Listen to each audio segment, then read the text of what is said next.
हम हर बूथ के अंदर एक कंपटीशन करें और आने वाले 15 दिन के अंदर कर लें, 30 जनवरी के पहले कर लें। और कंपटीशन क्या हो? हमें मालूम है कि नमो ऐप पर भारतीय जनता पार्टी का एक माइक्रो डोनेशन, सूक्ष्म दान का अभियान चल रहा है। 5 रुपया भी आप पार्टी को दान दे सकते हैं। ये अपने आप में एक संस्कार भी है, संगठन की शक्ति भी है। क्या हम पोलिंग बूथों के बीच में एक स्पर्धा आयोजित कर सकते हैं कि कौन पोलिंग बूथ ज्यादा से ज्यादा लोगों से माइक्रो डोनेशन करवा सकता है? 5 रुपया 10 रुपया बहुत हो गया, कोई ज्यादा पैसे इकट्ठे नहीं करने हैं, लोगों को जोड़ना है। मुझे विश्वास है कि आप लोग हर पोलिंग बूथ में नमो ऐप पर जाकर के 5 रुपया 10 रुपया का डोनेशन पोलिंग बूथ के अंदर अधिकतम लोगों से करवाएंगे। जरूर से आप अवश्य करवाइए। एक और विषय है जो मेरे दिल को बहुत करीब है। नमो ऐप में एक कमल पुष्प की व्यवस्था है। देखिए, हम लोग जहां भी पहुंचे हैं उसके पीछे हमारे जनसंघ के जमाने के 3-3, 4-4 पीढ़ी खप गई है। राजनीति में कुछ प्राप्त नहीं किया, फिर भी वो लगे रहे, देश के लिए लगे रहे।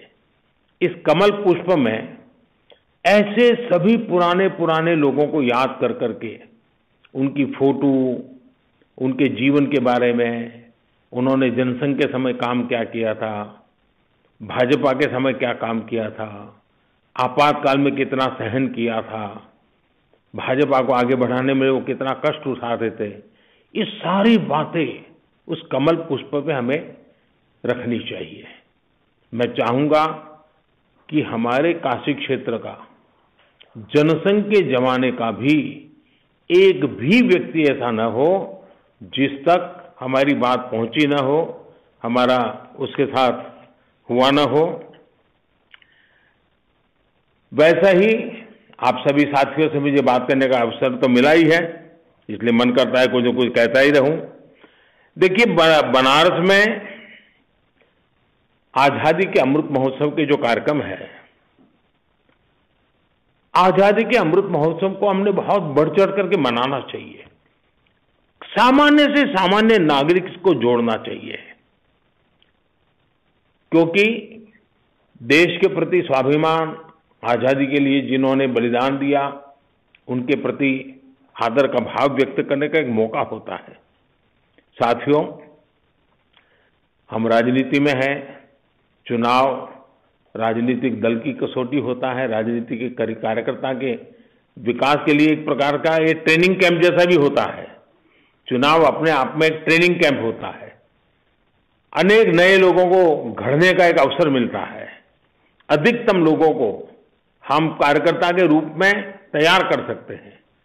तो हमारा ध्यान रहना चाहिए, चुनाव तो जीतना वो तो एक विषय होता ही है, लेकिन संगठन का विस्तार भी होना चाहिए और कार्यकर्ता का विकास भी होना चाहिए। ये चुनाव हो, कुछ भी हो, लेकिन ये 2 मंत्र हमेशा हमें याद रखने चाहिए। देखिए, चुनाव का समय है, हमें लोगों को उनके एक एक वोट की ताकत भी समझानी है। मैं या योगी जी इतना कुछ इसलिए ही कर पा रहे हैं क्योंकि यूपी के लोगों ने अपने वोट का आशीर्वाद हमें दिया है। मुझे विश्वास है कि हमारे कर्मठ, जीवट, समर्पित, संवेदनशील कार्यकर्ता लगातार जनता के संपर्क में रहेंगे और अपना काम करते रहेंगे।